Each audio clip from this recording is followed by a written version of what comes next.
الف مليون هنا وشفا. زي ما انتم شايفين بص الطبق قد ايه، يمكن برضو الكاميرا مش مبيناه، وطعمه وريحته بألف مليون هنا وشفا ان شاء الله. الطريقه دي هتعجبكم قوي وموفره وبترمي كتير ومش هتقف في المطبخ كتير. والمره دي عاملين بص الشعريه، بص الشعريه مفلفله ازاي اهي، وهتدوقوا طعمها تحفه تحفه، حاجه جديده كده ايه. وبرده ايه يعني برده ما توقفتيش في المطبخ كتير. وعملنا جنبيهم شويه سلطه وشويه سلطه طحينه تمام. وزي ما انتم شايفين بص الصوص، شايفين الصوص ده بيتغمس تمام. الف مليون هنا وشفا. ما تنسوش يا حبايبي تفعلوا زر الجرس عشان يوصلكم مننا كل جديد ان شاء الله.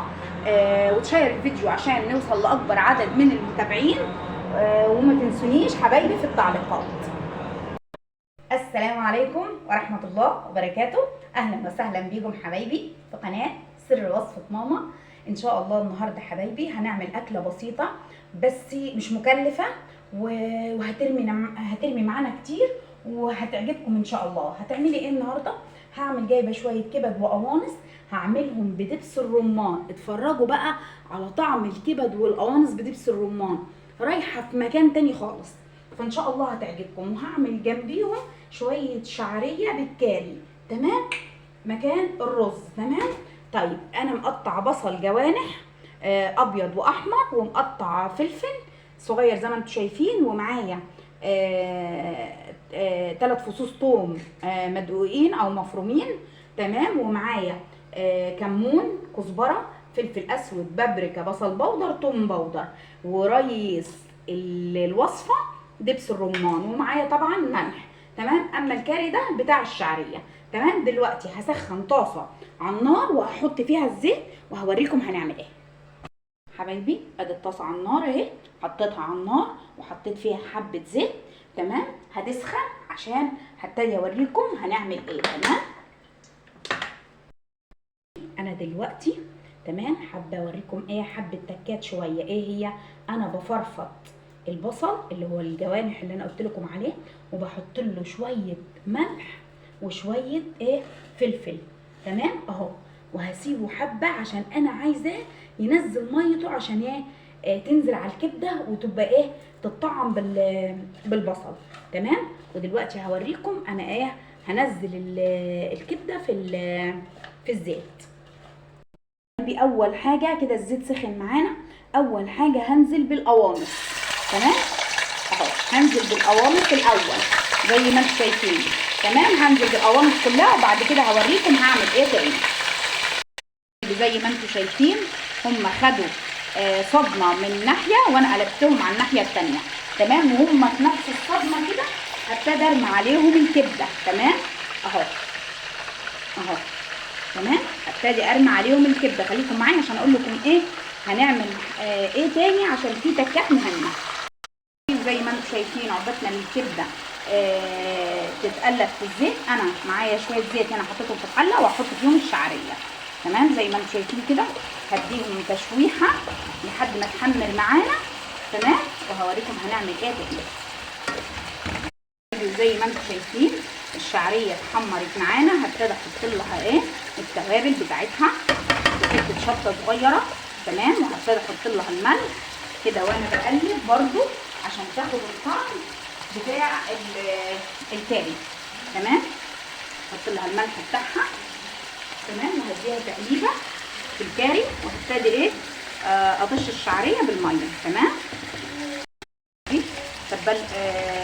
قعدت اقلب فيهم عشان ريحه التوابل بتاعت اللي حطيناها على الشعريه تطلع تمام. زي ما انتم شايفين حمرت زي الفل.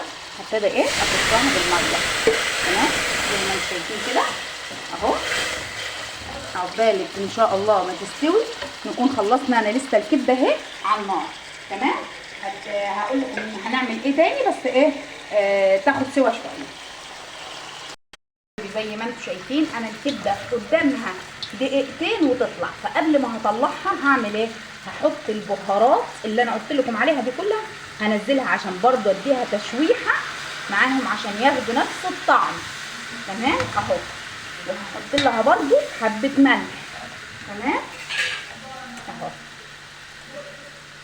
برضو ايه هتبلها وهوريكم هنعمل ايه فيها تاني بعد ما اديها تقليبه في التوابل اللي اخدتها دي.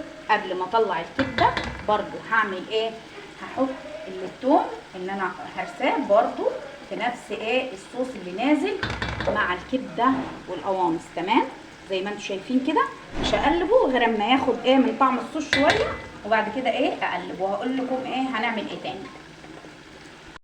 انتوا شايفين انا اديتهم تقليبه. تمام هبتدي دلوقتي اطلع الكبده. ليه؟ لان الكبده ما بتاخدش وقت زي القوانص، فانا هطلع الكبده دلوقتي واسيب القوانص تمام ايه تاخد شويه. هتحط ايه دلوقتي عليهم؟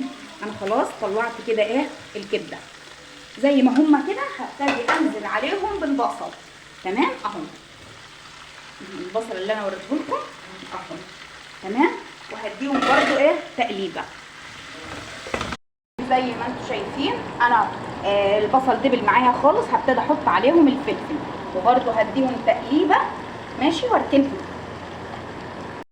طبعا انا عشان القوانص زي ما هي انا مش مقطعاها، حطيت لها ايه يعني هي ربع كوبايه ميه. تمام وعشان كده انا خدت البصل على جنب وفضلت ادعك فيه عشان ينزل ميته، عشان انا محتاجه الميه في تسويه القوانص، عشان انا مش مقطعاها حتت، انا مخليها صاحيه، عشان كده قلت لكم دبلوا البصله.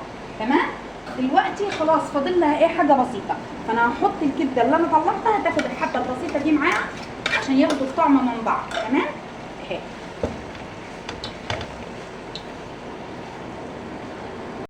زي ما انتم شايفين كده، والشعريه ها خلصت معانا. تمام بصوا اهي بألف هنا والشفا اهي كده الشعريه معانا مفلفله وزي الفل. تمام زي ما انا وريتكم الطريقه. وهنا انا مستنيه ياخد بس تاخد تشويحه بسيطه كده وتشرب الميه اللي انا حطيتها لها، وهوريكم هنعمل ايه. زي ما انتم شايفين كده انا خلاص فاضل لها ايه 5 دقايق واطفي عليها، فانا دلوقتي هبتدي احط لها ايه دبس الرمان. وكده تمام معايا الكبده 1000 مليون هنا وشفا. يا رب ان شاء الله الوصفه الجميله السهله الموفره دي تعجبكم.